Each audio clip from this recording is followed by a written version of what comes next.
Attaque terroriste de plusieurs kamikazes pendant l'Euro. Stadium, aéroport et fan zone, 3 lieux sont visés en même temps.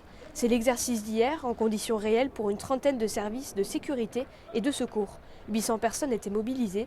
Gendarmerie, police, RAID ou SAMU, ils se disent prêts en cas de scénario catastrophe. Nos équipes ont l'habitude de la médecine de catastrophe. Tous les ans, on fait plusieurs exercices. On a une grosse culture de la médecine de catastrophe à Toulouse. Et je pense qu'à l'heure actuelle, on est prêt.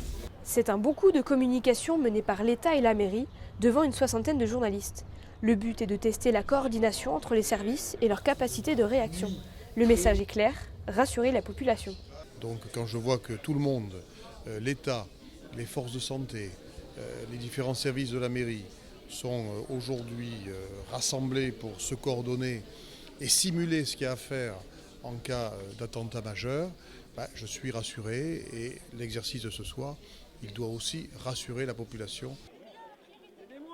Tir dans la foule et prise d'otages. Le scénario s'est construit à partir des événements des derniers mois à Paris ou Bruxelles. Après l'explosion de plusieurs kamikazes à l'Allée Jules Guesde où se tiendra la fan zone, les secours sont intervenus.